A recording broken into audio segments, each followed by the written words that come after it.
Hello students. Students, welcome again to the English class. Now let's continue our chapter number 10, The Beggar, from page number 65. When Sarji moved into another house, he hired him to help in the packing and hauling of the furniture. Hauling means transporting. As Lashkov was now, the beggar was now given the work by Sarji. Every time, whenever he came to his house, he got work and he was paid, the beggar was paid for that. And now, when he moved to the another house, he hired him for help in the packing and transporting the furniture. Again, the beggar was given the work by Sarji. This time, the waif was sober, gloomy, and silent. Waif means the person who was homeless, thin person, the beggar. The beggar was now looking sober. Now he was not drunk, he was looking sober. Even he was gloomy and silent. He hardly touched the furniture and walked behind the wagons, hanging his head, not even making a pretense of appearing busy. But now he was not able to do any work. He did not touch the furniture, he didn't help in the work. Even he walked behind the wagons, behind the carts, and hanging his head, he put his head down. And even he was not pretending, and as he was doing work, as he did not try to show that he was busy. He only shivered in the cold and became embarrassed when the carters jeered at him for his idleness, his feebleness, and his tattered fancy overcoat. As it was cold, it was a chill time. He was shivering due to cold. Even he was feeling very much shameful when the carters were mocking at him. Jeered means mocking at him when they were making fun of him because of his idleness, his laziness, and his weakness. And also they were laughing at him because he was wearing tattered, torn out cloth, torn out fancy overcoat. After the moving was over, Sarji sent for him. After the work was done, the work was completed, Sarji called him. Well, I am happy that my words have taken effect. And he told him that it was only because of him, because of his words, that he has been changed. His words have taken effect. Handing him a ruble, and also he handed him a ruble for the work he had done. Here is for your pains. Pains mean the hard work that he had done now. And he paid him 1 ruble. I see you are sober and have no objection to work. What is your name?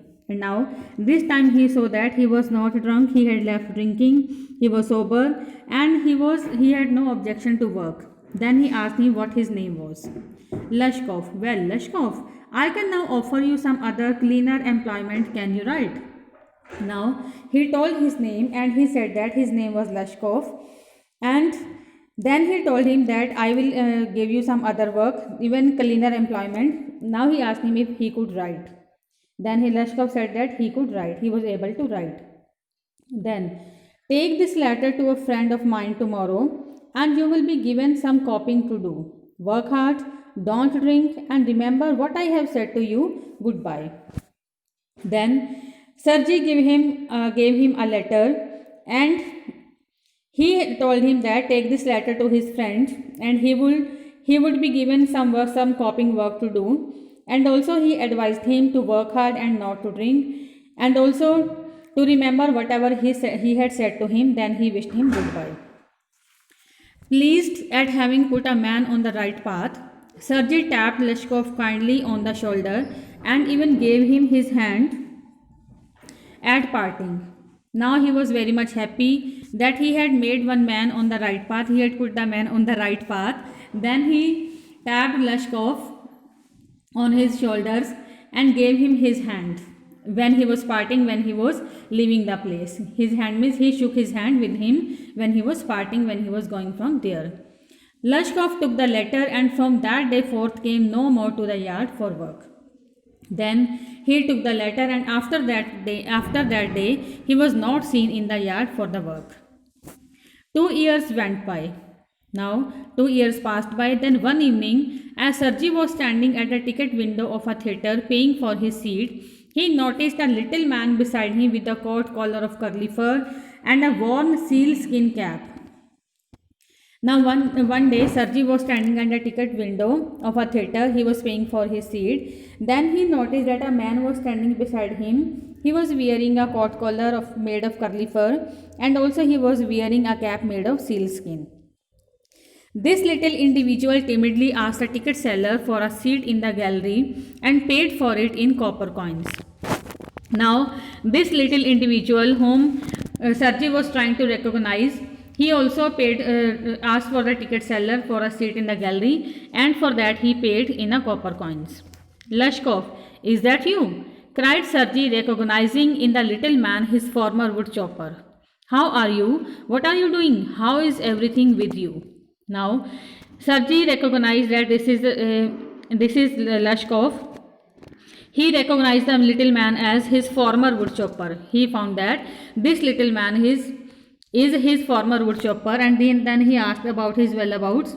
He asked him how he was and what he was doing and how everything was going with him. All right, I am a notary now and I am paid 35 rubles a month. Then he said that he was all right and now he was a notary, and for that he was paid 35 rubles per month. Thank heaven, that's fine. I am delighted for your sake. I am very, very glad, Lashkov. You see, you are my godson in a sense. Now, Sergey showed his happiness, his gladness. He said to Lashkov that he was very much happy for him as he was totally changed. He was a now hard-working boy. He was earning something, and also he told him that you are my godson. Godson means here a boy or man when one promises to bring up. And he had brought up this man. He thought that he had brought up this man, this beggar, and now he called him his godson. I gave you a push along the right path, you know. Do you remember what a roasting I gave you? Roasting means scolding. Now, Sergey told him that it was only because of him that he had shown him the right path, and also he had scolded him for that. I nearly had you sinking into the ground at my feet that day. And also he said that day he had been at his feet asking for the mercy. He means a beggar. Beggar had been at his feet and he was asking for the mercy. Thank you, old man, for not forgetting my words. And also he said that you are now changed, you are reformed now, and thanks God that you have not forgotten my words.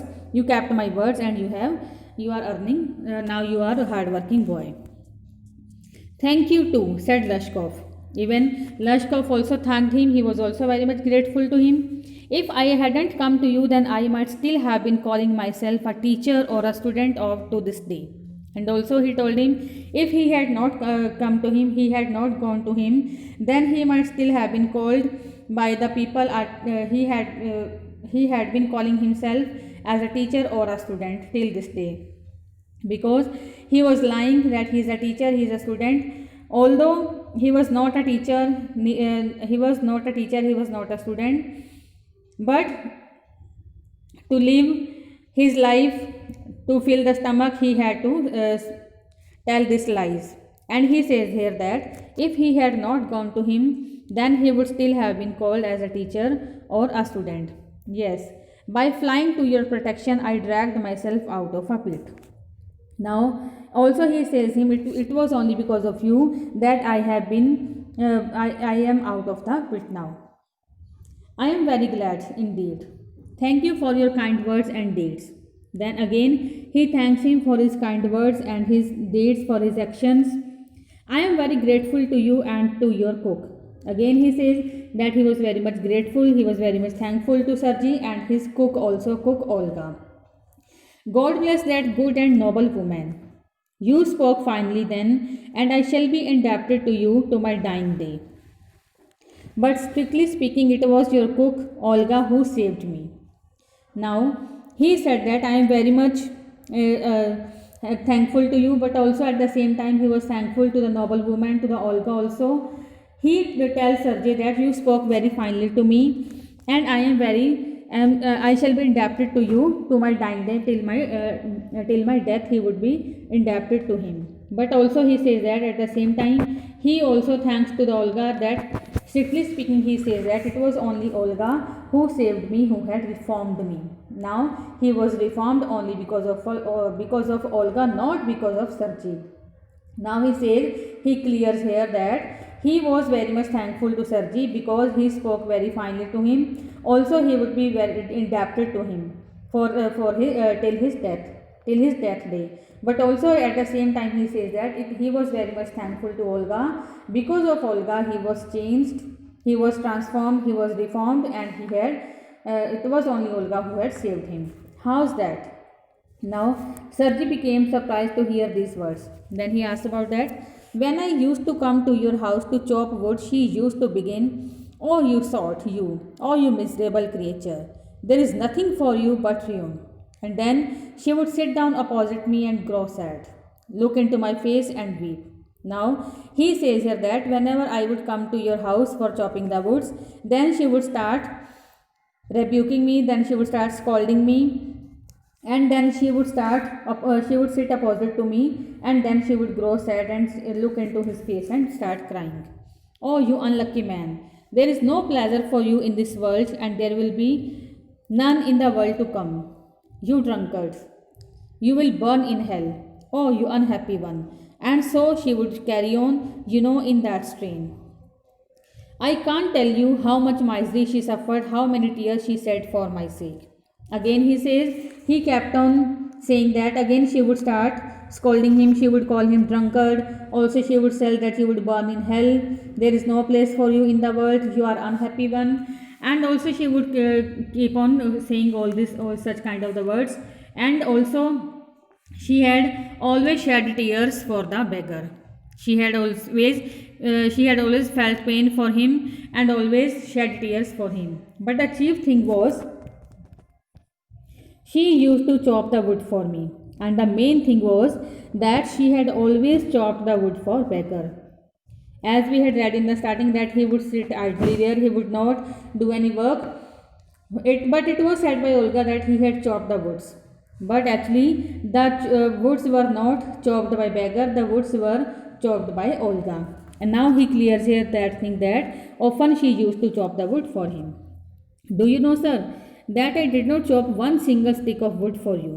Now he says he had never chopped any single stick for him. "She did it all. Why this saved me, why I changed, why I stopped drinking at the sight of her, I cannot explain." Now he says here that the reason was that he was changed, how he stopped drinking, it was only because of that lady that he was changed, and he was not able to explain it now.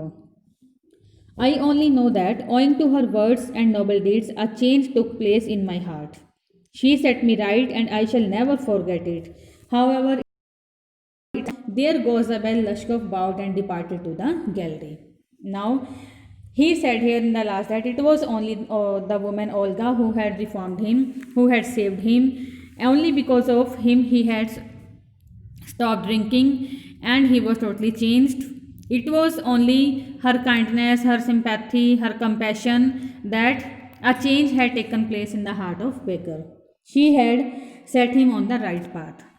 And also he says that he would never forget forget because of her that he was now a hardworking person, he was earning money, and he was now he had got reputation in the society also. Okay students, now this is enough for the day. Now chapter is also complete. I hope you have understood. Okay students, goodbye and have a nice day.